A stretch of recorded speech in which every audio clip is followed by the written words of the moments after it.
So if you're a runner, you're always thinking about two things, right? Getting faster and staying off that injured list.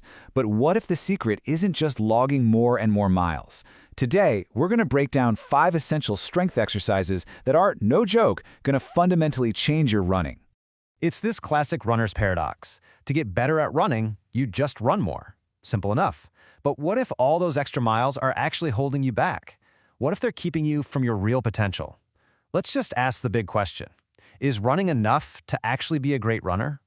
Well, here's the deal. If you want to build a body that can really handle the grind of running, strength training isn't just some add-on. It's the whole foundation. Seriously, it's the key piece for finding that explosive speed and for having the durability to keep doing what you love for years to come. Okay, so we're going to build the complete runner from the ground up, starting where it all begins, the absolute foundation, your legs. This is where all that power comes from. First up, the king of all leg exercises, the squat. And look, it doesn't matter if you're using a heavy barbell or just your own body weight, the movement is what counts. When you strengthen your quads, your glutes, and your hamstrings all at the same time, you're building a much more stable base. And that translates directly into less wasted side-to-side motion and way more power pushing you forward with every single stride. All right, let's talk about an injury that pretty much every runner has felt at some point. Oh yeah, shin splints. It turns out the best solution isn't just more rest or ice packs, it's a very specific exercise that gets right to the root cause of the whole problem. And here is a huge myth buster. We tend to think of shin splints as a bone problem, right? You feel that sharp, awful pain right in the tibia. But the real cause? It's muscular. Your lower leg muscles are just too weak to absorb the shock of your foot hitting the ground over and over. All that impact goes right to the bone and traumatizes it. So that pain you feel, it's a symptom, not the source of the problem. So, the solution is actually pretty simple. Calf raises. By building up the strength in those lower leg muscles, you're basically giving your body's natural shock absorbers a major upgrade. This is what protects your shins, and as a bonus, it gives you a much more explosive push-off, which is exactly how you get faster. But listen, how you do them is everything. Don't just do them on flat ground. You've got to find a step or a ledge and let your heel drop down below parallel. Why? Because this maximizes the range of motion, and that forces the muscle to work way harder and grow much stronger. That full stretch, that's the secret sauce right there. Okay, with that powerful foundation in place, let's move up to the engine room, your core and your upper body. Because strong legs are really only half the battle.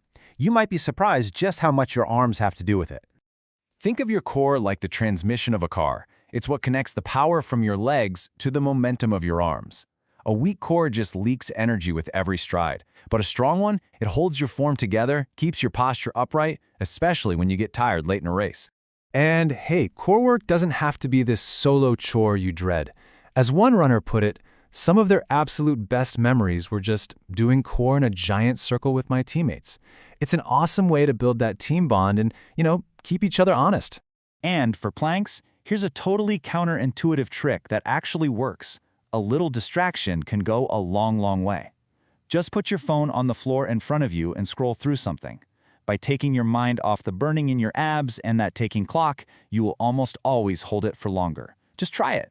Now, let's get to the part that so many runners just flat out ignore, the upper body. I know, it sounds kind of weird, right? Running is a leg sport. But believe me, your arms are one of the most critical and overlooked parts of your performance.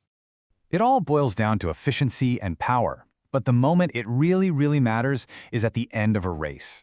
That final finishing kick, it's not coming from your exhausted legs. It's powered by a strong, aggressive arm drive.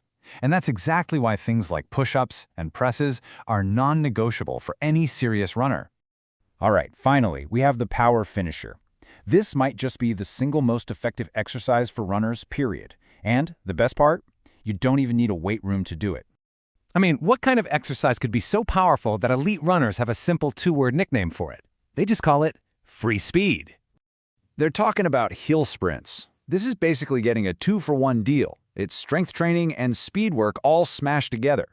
Running uphill forces you into perfect running form and builds incredible explosive power. And, this is crucial, because you're on an incline, the impact on your joints is way lower than sprinting on flat ground. So it's actually a safer way to build that top-end speed. And you really don't have to overdo it to see amazing results. The plan is super simple. Short, all-out bursts, just 8 to 12 seconds long. Start with only 3 reps, maybe twice a week. That is literally all it takes to start building that free speed. So there you have it. That's the whole system. 5 key parts to becoming a stronger, faster, and way more resilient runner. You've got squats for that powerful base, calf raises to keep you injury-free, a stable core, a strong upper body for that finishing kick, and hill sprints for just raw power. The playbook is right here in front of you. So the only question left is, what's your first move? Which one of these are you going to add to your routine this week?